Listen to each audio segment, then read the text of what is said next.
औज़ुबिल्लाहिमिनश्शैतानिर्रजीम बिस्मिल्लाहिर्रहमानिर्रहीम। Class 9th के लिए आज हमारा लेक्चर है चैप्टर नंबर 12। चैप्टर का नाम है line bisectors and angle bisectors. Line bisectors and angle bisectors, ये जो चैप्टर्स हैं ये जो आपका चैप्टर 12 है और इससे आगे फर्दर जितने अब आपके पास चैप्टर्स हैं इसमें थ्योरम्स हैं। ये चैप्टर 12 के जो थ्योरम्स हैं ये ट्रायंगल से रेलिवेंट हैं और किसी भी चैप्टर के थ्योरम्स को जब हम सॉल्व करेंगे तो उसमें हमें कुछ चीज़ें पहले से मालूम होनी चाहिए। चैप्टर की तरफ बाद में आते हैं, कुछ चीज़ें पहले जो इंट्रोडक्शन ज़रूरी है वो देखते हैं।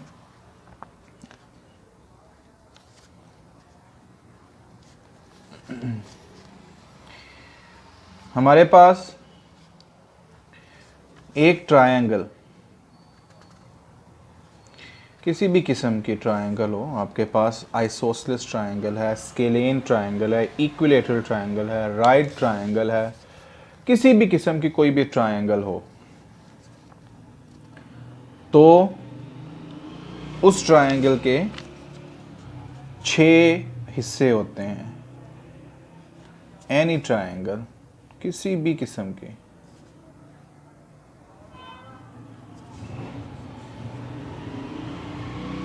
have 6 parts.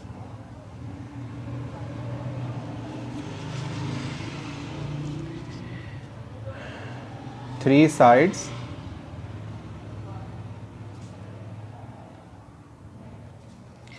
and 3 angles.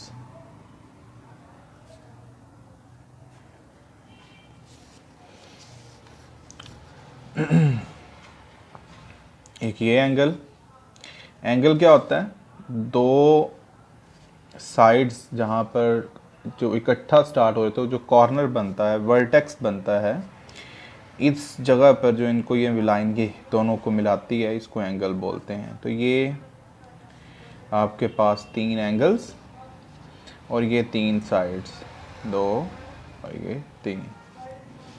तो किसी भी ट्रायंगल के 3 हिस्से होते हैं। अगर हमने ये जो हम थ्योरम प्रूफ करेंगे, हमारी यही कोशिश होगी कि हम 2 ट्रायंगल्स बनाएं। एक ट्रायंगल दी गई है तो हम 2 ट्रायंगल्स उसमें डिवाइड कर दें उस गिवन ट्रायंगल को। Let's suppose A B C D E और एफ, ये 2 ट्रायंगल्स हैं।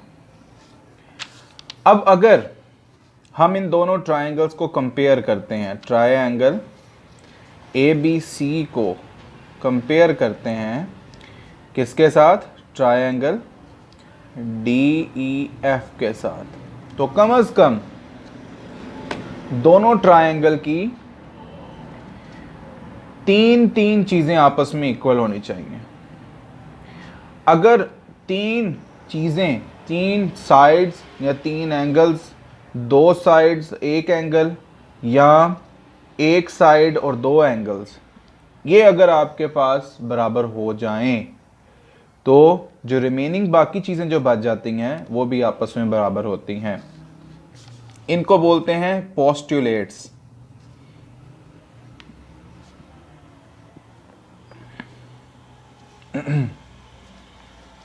थ्योरम्स को समझने के लिए और ट्रायंगल से रेलिवेंट थ्योरम्स को समझने के लिए हमें ये पोस्टुलेट्स जरूर पता होने चाहिए। मतलब कि 2 ट्रायंगल्स आपके पास आपस में कॉन्ग्रुएंट होंगी अगर उसकी तीनों साइड्स बराबर हो।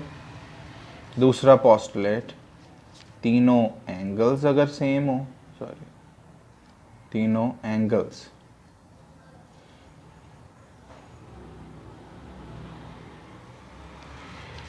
तीसरा पोस्टुलेट है कि 2 साइड्स और 1 एंगल हो जाए। दो एंगल्स और एक साइड हो जाए, या फिर एक एंगल और दो साइड्स हो जाएं, या फिर अगर राइट ट्रायंगल की बात की जाए, राइट एंगल्ड ट्रायंगल, तो उसके अंदर क्या है कि आपके पास एक हाइपोटेनियस और एक साइड दूसरी ट्रायंगल के हाइपोटेनियस और साइड के बराबर आ जाए। अगर ये पोस्टुलेट्स में से कोई भी पोस्टुलेट अगर ट्रू हो रहा है तो हमारे पास वो दोनों ट्रायंगल जो हैं वो उनकी कोरेस्पॉन्डिंग साइड्स और कोरेस्पॉन्डिंग एंगल्स भी आपस में इक्वल होंगे। चैप्टर 12 में जो हमारे थ्योरम्स हैं, चैप्टर का नाम है line bisectors and angle bisectors. Line bisector, bisect का मतलब तो है दो इक्वल हिस्सों में, बाइसेक्टर दो इक्वल हिस्सों में कट करना लाइन को। एंगल बाइसेक्टर इसका मतलब है किसी भी एंगल को दो इक्वल हिस्सों में कट करना। तो ये हमारे पास लाइन बाइसेक्टर और एंगल बाइसेक्टर्स कहलाते हैं।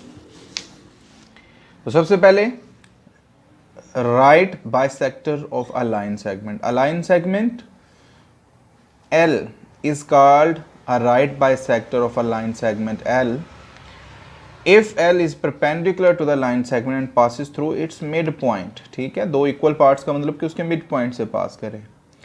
और जैसे कि ये आपके पास ये सामने ये LM एक लाइन है जो कि AB को बिल्कुल मिड पर यानी C पर जो है वो बाइसेक्ट कर रही है। तो LM जो है वो लाइन राइट बाइसेक्टर है AB का। ठीक है जी। एंगल बाइसेक्टर का मतलब ये है बाइसेक्टर ऑफ एन एंगल, इसका मतलब ये है अरे बीपी। ये देखें, ये आपके पास एक लाइन है कि जो यहाँ से पास हो रही है, is called the bisector of A B C, angle A B C if P is the point in the interior of angle A B P and P B C. यहाँ पर ये आपके पास ये एंगल को काट कर रहा है बिल्कुल दो बराबर हिस्सों में, तो ये आपके पास एंगल बाइसेक्टर कहलाता है।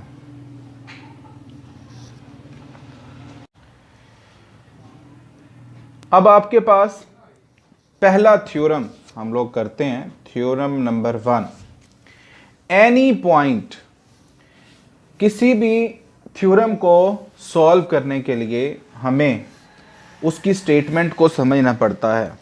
स्टेटमेंट के अंदर आपके पास दो हिस्से होते हैं। एक चीज़ होती है गिवन, ये जो गिवन होता है ना, गिवन स्टेटमेंट, इसकी मदद से हमने सारा प्रूफ करना होता है। और दूसरी जो चीज़ होती है टू प्रूव, वो चीज़ जो हमने प्रूव करनी है, टू प्रूव। एक चीज आपको स्टेटमेंट के अंदर ही, अब ये समझना हमने ये होता है कि यहां उसने गिवन क्या बताया है और प्रूफ क्या करना है। दूसरी बात, आपको क्वेश्चन के तौर पर सिर्फ स्टेटमेंट दी जाएगी, यानी ये जो स्टेटमेंट लिखी है सिर्फ यही लिखी हुई आएगी कि any point on the right bisector of a line segment is equidistance from its and points. यहां तक सिर्फ ये आएगी, कोई डायग्राम नहीं, कोई डिटेल नहीं, सिर्फ ये इतनी सी लाइन लिखी हुई आएगी। अब आपने क्या करना है, आपने सबसे पहले थ्योरम को समझना है, थ्योरम में कहना क्या चाह रहा है, उसके बाद आपने ये डायग्राम बनानी है। डायग्राम के बाद क्या होता है, हम लोग ये गिवन लिखते हैं, जो भी बात हमें गिवन बताई जाती है। उसके बाद हम लोग ये लिखते हैं कि हमने प्रूव क्या करना है, टू प्रूव। फिर कुछ कंस्ट्रक्शन अगर हमने खुद से करनी हो अपने क्वेश्चन को, अपने थ्योरम को आसान बनाने के लिए, तो वो जो कंस्ट्रक्शन हम करते हैं वो लिखते हैं। और आखिरी जो हमने प्रूफ जो भी किए होते हैं वो हम लिखते हैं। यहाँ पर हम स्टेटमेंट लिखते हैं और यहाँ पर हम उसकी रीज़न बताते हैं कि ये स्टेटमेंट है और इसकी रीज़न क्या है, वो ये है। तो इस तरह ये हमारा एक थ्योरम कंप्लीट होता है। तो थ्योरम को सॉल्व करते वक्त इन बातों का ख़ास ख्याल रखा जाता है। अब थ्योरम क्या है हमारे पास, पहला थ्योरम है, इसको समझें। एनी पॉइंट, कोई भी नुक्ता, कोई भी point on the right bisector. Right bisector अभी हमने देखा ऊपर, मैंने आपको डेफिनेशन में बताया, right bisector of a line segment is equidistance from its and points. अब देखें यहां जो इस स्टेटमेंट के अंदर उसने हमें गिवन बता दिया है ना, वो क्या है, उसने बताया कि any point on the right bisector of a line segment. ये बात उसने बता दी है कि कोई भी पॉइंट है जो कि राइट बाइसेक्टर के ऊपर है, यहां तक ही आपको उसने बता दिया। वो पॉइंट कहीं भी कोई भी हो सकता है। हमें सिर्फ इस बात को समझना है कि कोई भी लाइन सेगमेंट लिया और उसकी हमने एक राइट बाइसेक्टर बना के उसका कहीं भी कोई एक पॉइंट हमने अपने से भी सिलेक्ट कर सकते हैं, लेकिन हम कोशिश करेंगे कि बुक को ही फॉलो करें, ठीक है, ज़्यादा मुश्किल में हम नहीं पढ़ेंगे। तो दूसरे नंबर पर फिर आपके पास जो उसने हमने प्रूफ है कि इसके बाद जो इज के बाद जितनी स्टेटमेंट है वो आपका आपने प्रूव करनी है। यू हैव टू प्रूव क्या, equidistance from its and points. अब जरा इस बात को समझने की कोशिश करें। आपके पास इस बात को उसने कहा क्या है, उसने ये कहा है कोई भी एक लाइन सेगमेंट है, हमने एक यहाँ पे ये लाइन सेगमेंट ले लिया जिसको हमने ए और बी का नाम दे दिया, ठीक है जी।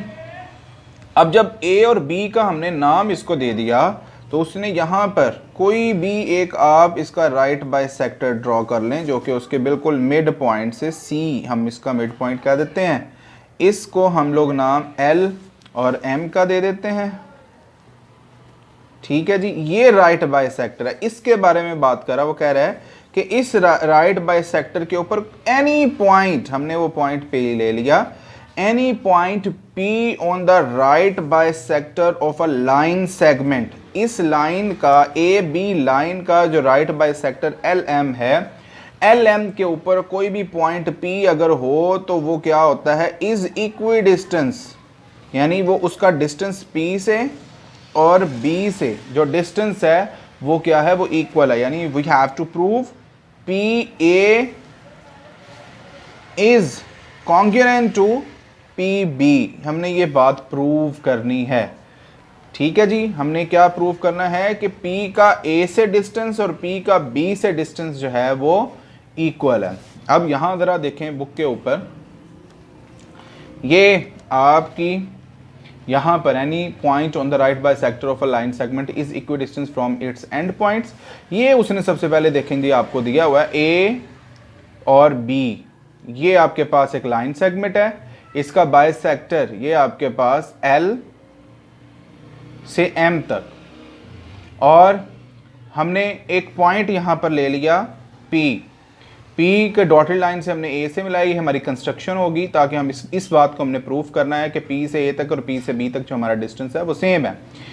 राइट बाइसेक्टर पॉइंट C पर जब आप यहां पर कट करता तो यहां आप देख रहे हैं कि दो राइट ट्रायंगल बन गई हैं, एक APC और दूसरी PCB, ठीक है जी, बात समझें। PAC और PCB ये दो ट्रायंगल्स बन गई हैं। हमने ये प्रूफ अगर कर लिया, अब हमने यहाँ पर वो पोस्टुलेट यूज़ करने हैं जो अभी मैंने आपको पहले इंट्रोडक्शन में बताए थे, उनमें से हम देखें कौन सा पोस्टुलेट यूज़ होता है यहाँ पर।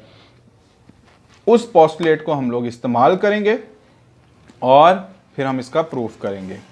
तो देखें जी, a line LM intersect the line segment AB at the point C such that LM perpendicular to AB, right bisector बन गया, and AC is equal to BC। बात को समझें, जब हमने यहाँ पर बिल्कुल बाइसेक्ट किया, मैंने पहले बताया बाइसेक्ट का मतलब है दो इक्वल पार्ट्स में मिड पॉइंट पर। मिड पॉइंट से मुराद ये है कि A से लेकर C तक और B से लेकर C तक ये जो दोनों हैं ये पॉइंट्स ये इक्वल हैं। तो यहाँ भी उसने ये बताया and AC is congruent to BC, AC is congruent to BC, P is the point on LM। तो यहाँ हमने प्रूव क्या करना है, हमने प्रूव ये करना है बेटा कि PA is congruent to PB। Construction हमने ये की P join P two points A and B। ये कंस्ट्रक्शन को हम हमेशा डॉटेड लाइन से रिप्रेजेंट करेंगे। तो आगे हमारे पास क्या है, हमारे पास दो ट्रायंगल बन गई, जैसा कि मैंने आपको पहले बताया कि हम अब प्रूफ करेंगे, प्रूफ की तरफ जाएंगे। तो जब हम प्रूफ की तरफ जाएंगे तो हमारे पास सबसे पहले देखें इन स्टेटमेंट क्या है कि दो ट्रायंगल बन गए ACP और APCB, या उसने BCP लिखा हुआ है, कोई बात नहीं, एक ही बात है। अब पहली बात जो हमें यहाँ गिवन में हमने देख ली थी कि हमारे पास AC कॉन्ग्रुएंट टू है BC, तो यही बात उसने यहाँ पर आके आपको ये बताई है, ये इस जगह पर कि AC BC का कॉन्ग्रुएंट है, और इसकी रीज़न क्या उसने आपको बताई है कि ये गिवन है। दूसरी बात ये कि एंगल ACP और BCP ये दोनों इक्वल हैं, क्योंकि हमने अभी ये कहा कि ये परपेंडिकुलर है, दोनों एक दूसरे के परपेंडिकुलर हों, तो यहाँ पर ये जो आपको बॉक्स नजर आ रहा है, इस बॉक्स का मतलब होता है 90 डिग्री का एंगल। राइट ट्रायंगल तभी बनती है जब यहाँ पर एक एंगल 90 डिग्री का हो। तो इस ट्रायंगल में भी और इस ट्रायंगल दोनों में आपके पास एक राइट एंगल बन रहा है। तो यहाँ उसने इसी बात को बताया कि ACP एंगल, ये जो सिंबल होता है, ये एंगल को angle ACP is equal to angle BCP, ये कॉन्ग्रुएंट का साइन होता है जो आपके पास है। कॉन्ग्रुएंट का मतलब हम इसी चीज़ में रहते हैं जो आपस में चीज़ें मुतमासिल होती हैं। और आगे इसने इसकी रीज़न क्या बताई है, given PC perpendicular to AB, ये हमने पहले देखा, so that each angle at C is equal to 90 degree. अब तीसरी बात ये है कि ये जो ट्रायंगल के अंदर लाइन आपके पास है, ये जो यहाँ से P से लेकर C तक है, ये इस ट्रायंगल का भी हिस्सा है और ये इस ट्रायंगल का भी हिस्सा है। तो इसलिए उसने ये लिख दिया कि ये जो साइड PC है, ये PC कॉमन है दोनों में, PC congruent to PC which is common.